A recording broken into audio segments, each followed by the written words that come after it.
نه هلګه تر دوی دا غنه دي ریګه نو دي تر دې هچ هچ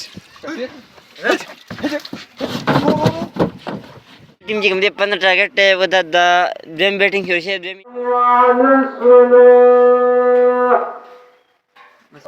محمد رسول الله می خمزلا پات گنا غزا کوي څومره بختور دی. السلام علیکم ملګرو، اسماعیل صدیقی ما ملګرو څنګه کته شي نن یو ځل راغلی بیا څنګه غاړې ته څنګه تاسو کته شي ماشومان چې کوم دی هغه لګیا دي کرکټ کوي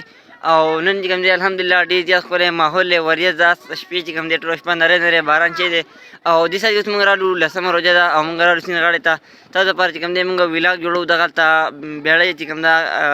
بیړۍ ده هغه میخ پورې باسي نو هغه دغه هم هغه سین به هم تاسو سره شریکوو نو څنګه کته شي ډېر ښکلی ماحول دی ډېر زیات انجوای ماحول دی غرم چې کوم دی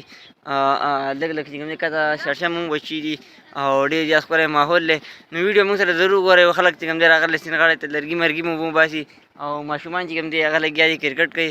نو راځئ موږ سره اکا چې کوم دی موږ سره اکا سره به موږ ګپ شپ لګوو ثانیه سره او هغه چې کوم دی ټاپي هم فیر کوي نو ویډیو موږ سره ضرور وګورئ اخره پورې وګورئ چې خوندونه دې واخلئ او چینل سبسکرایب کړئ ویډیو لایک کړئ ضرور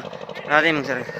څنګه چې ملګرو تاسو کته شي د سات کې چې کوم دی دا میخه چې کوم دی دا اوس پورې باسي کوټلۍ ته نو دا ډېر روانې هم کوي نو دې سره بې احتیاط کوئ بالکل په ارام به دا پورې باسي او تقریبا دا غټه میخه ده تقریبا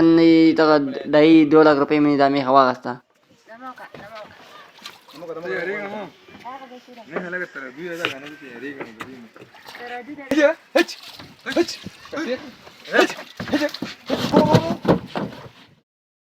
وړو چې کوم دی لګیا دي کرکټ کوي سیند بغاړه باندې ډېر زیات ښکلی ماحول دی لسمه روژه ده او واړه چې کوم دي هغه لګیا دي کرکټ کوي سات کې بس کرکټ موږ سره انجوای کوي او بس نور ګپ شپ مخې ته لګوو راځئ د بل ټیم چې کوم دی 15 ټارګټ و د دویم بیټینګ شروع شوی دویم انینګ شروع شوی دی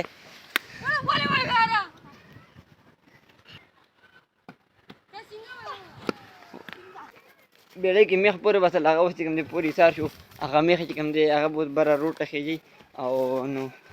هغه پروګرام کینسل شو نو بیا به سبا انشاءالله بیا به راځو نوی ولاګ به جوړو هغه سره به چې کوم دی مرکه کوو صحیح ده